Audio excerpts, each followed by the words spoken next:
I haven't driven the M5 since I bought the M3, so I think it's time to take it out for a little while.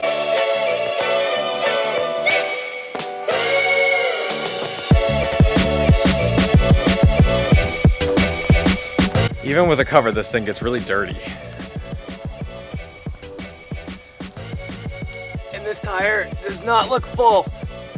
I've been bad and I have not had this car in a battery tender, mostly because the car's been outside and, you know, I don't really want to have the battery tender sitting on the ground if it rains, so let's see if she starts! She runs! A car on the lawn does not scream class, but if it's an M5, it's better, right? When people are looking to buy a V8 German sedan or saloon, a lot of times it comes down between an e39 M5 in really nice shape or a relatively low or mid mileage e90 or e92 M3. What I will tell you though, is that they are very different cars. Now obviously the S62 is a lot gruntier, it's got more low end torque.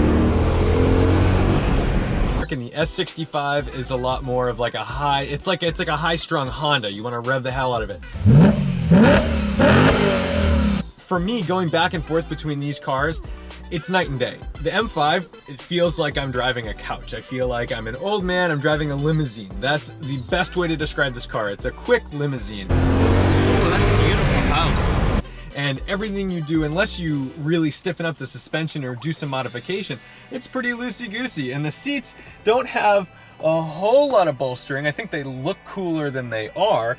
But you know, if you're a small guy, you're gonna get thrown around quite a bit. The steering wheel feels a lot thinner, even though it's still a nice big grip. The M3 is definitely like a more sporty place to sit.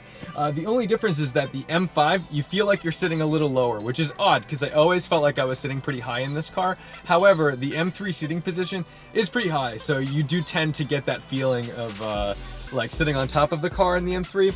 But you can get used to it. It's not crazy. I think anyone who drives, you know, if you went between a 350Z or like a Lotus Elise and then got into an E92 M3, you'd think you were sitting on top of the car when you're driving it. But if you drive it for a little while, it just becomes part of it. It's part of the character. Here's the thing. Not all German V8s are equal. Some are different. Just because on paper they seem to be about the same, maybe by weight, size, power, etc. These cars are very, very different and they serve extremely different purposes in my book. So, you know, if you're looking to buy something, make sure you comparison shop. Make sure you actually go and drive the cars, get an idea of what you're looking for.